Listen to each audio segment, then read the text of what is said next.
Good morning DSC aspirants, welcome back my channel. Friends, ఎవరైనా కొత్తగా చూస్తుంటే లైక్ చేయండి, షేర్ చేయండి, సబ్స్క్రైబ్ చేసుకోండి. ఈరోజు వచ్చి 9th క్లాస్ లాస్ట్ చాప్టర్.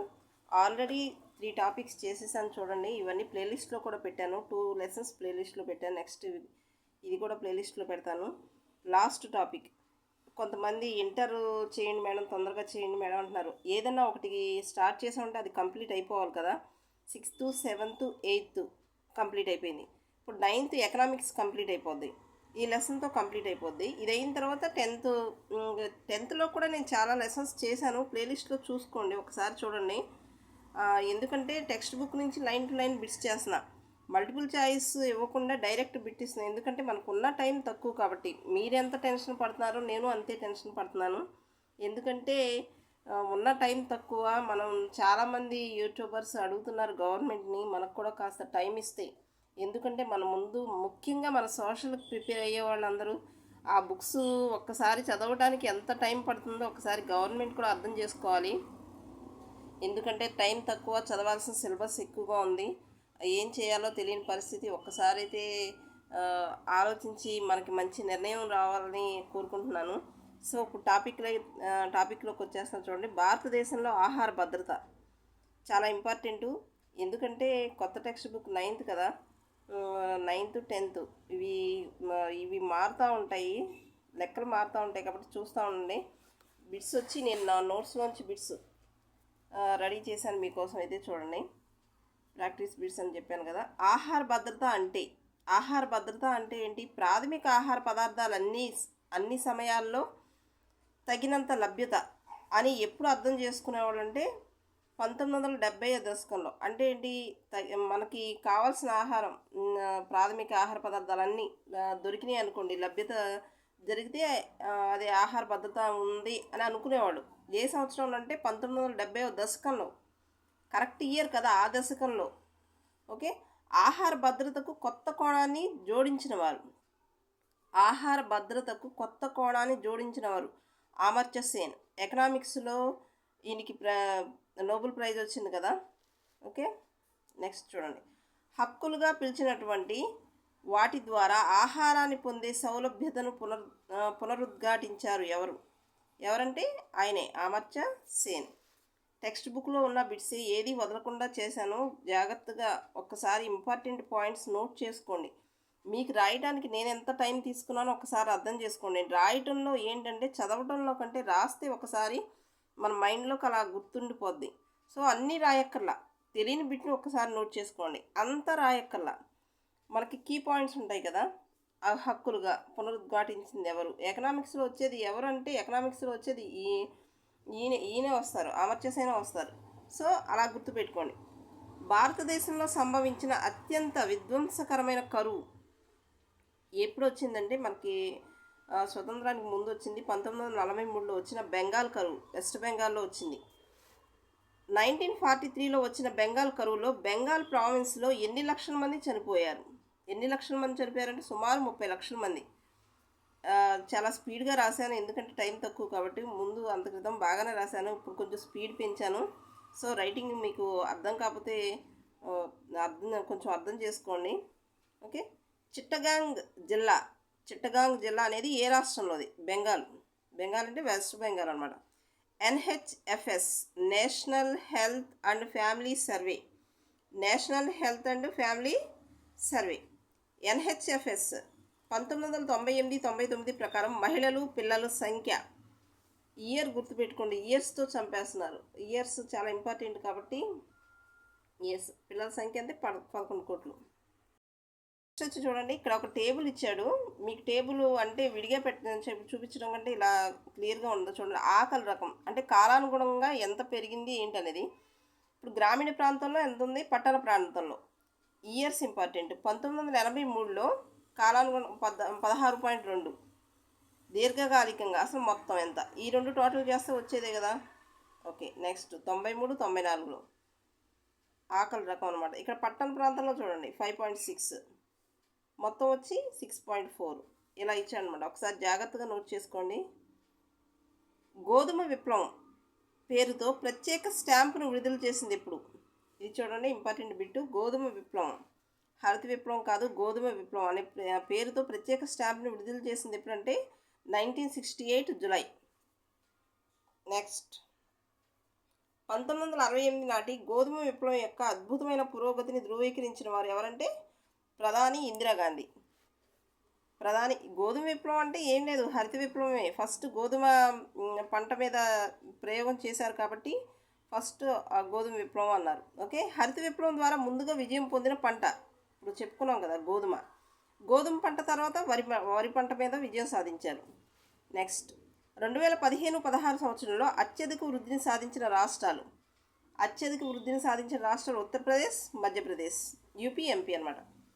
ఆహార ధాన్యాల ఉత్పత్తి 2015-16 సంవత్సరంలో ఆహార ధాన్యాల ఉత్పత్తి ఎంత ఉందంటే 252.22 మిలియన్ టన్నులు, 252.22 మిలియన్ టన్నులు 2015 and 16లో ఆహార ధాన్యాల ఉత్పత్తి.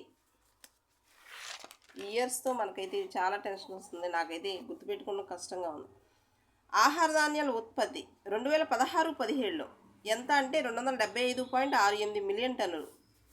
ఓకే, ఎఫ్సిఐ అంటే ఫుడ్ కార్పొరేషన్ ఆఫ్ ఇండియా ద్వారా ప్రభుత్వం సేకరించిన గోధుమలు, బియ్యం వంటి ఆహార నిల్వలను ఏమంటారు అంటే గవర్నమెంట్ సేకరించిన నిల్వలు ఉంటాయి కదా, గోధుమలు, బియ్యం వంటి నిల్వలను ఏమంటారు? బఫర్ నిల్వలు అంటారు.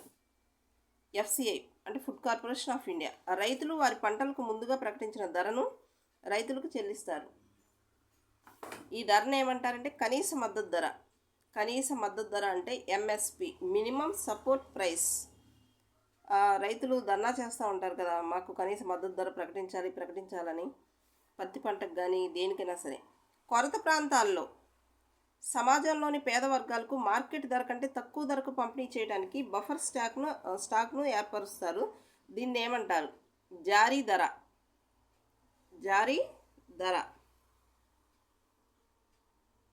ఓకే, ప్రజా పంపిణీ.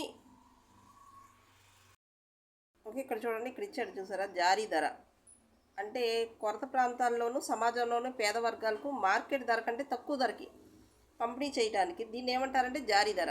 నేను ఇది కొంచెం డౌట్ ఉండి చూశాను టెక్స్ట్ బుక్. ఓకే, జారీ ధర అంటారు. నెక్స్ట్ ప్రజా పంపిణీ వ్యవస్థ అంటే ఏంటి? PDS, public distribution system. PDS అంటే పబ్లిక్ డిస్ట్రిబ్యూషన్ సిస్టమ్. ఎఫ్సిఐ ద్వారా అంటే ఫుడ్ కార్పొరేషన్ ఆఫ్ ఇండియా ద్వారా సేకరించిన ఆహార ధాన్యాలను సమాజంలో పేద వర్గాలకు ప్రభుత్వం నియంత్రిత రేషన్ దుకాణాల ద్వారా పంపిణీ చేస్తారు. దీన్నే ప్రజా పంపిణీ వ్యవస్థ అంటారు, పీడిఎస్. ఈ పీడిఎస్ మీద మనకి టెట్లో కూడా బిట్స్ ఇచ్చారు, జాగ్రత్తగా గమనించండి, 1కి 2 సార్లు చదవండి. దేశవ్యాప్తంగా ఎన్ని రేషన్ దుకాణాలు ఉన్నాయి?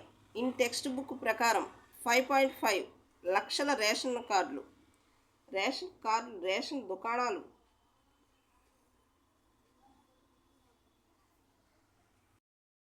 రేషన్ కార్డులు కాదు, రేషన్ దుకాణాలు.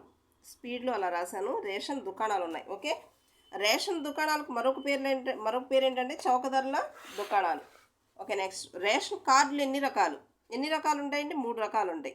నిరుపేదల కార్డుని ఏమంటారు అంటే అంత్యోదయ రేషన్ కార్డు అంటారు. అంత్యోదయ కార్డు అంటే 35 కేజీలు ఫ్రీగా ఇస్తారు కదా. దారిద్ర్య రేఖకు దిగువన ఉన్న వారి కార్డులు బీపీఎల్ అంటే బిలో పవర్టీ లైన్, ఈ బీపీఎల్ కార్డు అంటారు. మిగతా వారికి ఇచ్చేదంటే ఎవో పవర్టీ లైన్కి వచ్చేది ఏపీఎల్ కార్డులు. ఆహార ధాన్యాల పరిమితి లేదా కోతను భారతదేశంలో ఎప్పుడు ప్రవేశపెట్టడం జరిగింది? ఎప్పుడంటే బెంగాల్ కరువు నేపథ్యంలో ఇండియాలో 1940 కాలంలో ఓకే 3 ముఖ్యమైన ఆహార ప్రమేయ కార్యక్రమాలు ప్రవేశపెట్టింది.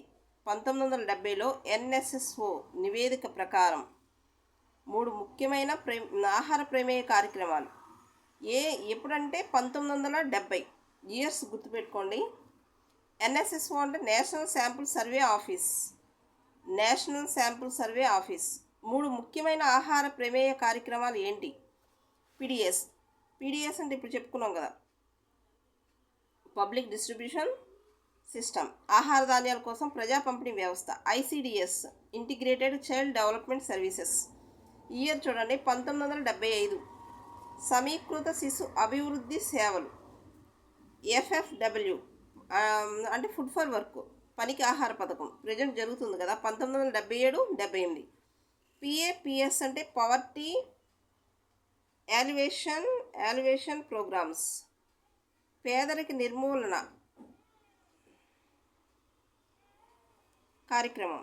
ఇదేంటో రాశాను రాంగ్ అనుకుంటా. పేదరిక నిర్మూలన కార్యక్రమం. ఓకే. జాతీయ ఆహార భద్రతా చట్టం 2013. జాతీయ ఆహార భద్రతా చట్టం 2013. ఇక్కడ ఏంటంటే ఒక నోట్ ఇచ్చాడు. పై చట్టం కింద 75% గ్రామీణ జనాభా, 50% పట్టణ జనాభాను ఆహార భద్రత కోసం అర్హులైన కుటుంబాలుగా వర్గీకరించారు.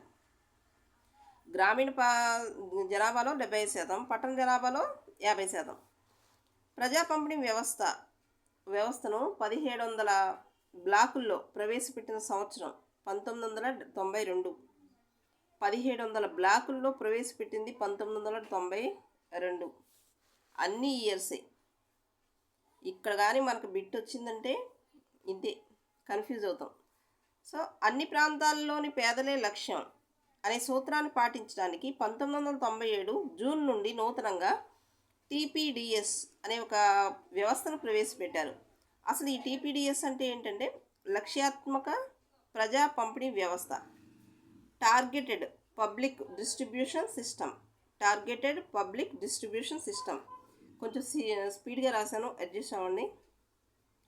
నిరుపేదల కోసం ఏఏవై అంత్యోదయ అన్న యోజన ప్రారంభించిన సంవత్సరం 2000 సంవత్సరం అనమాట.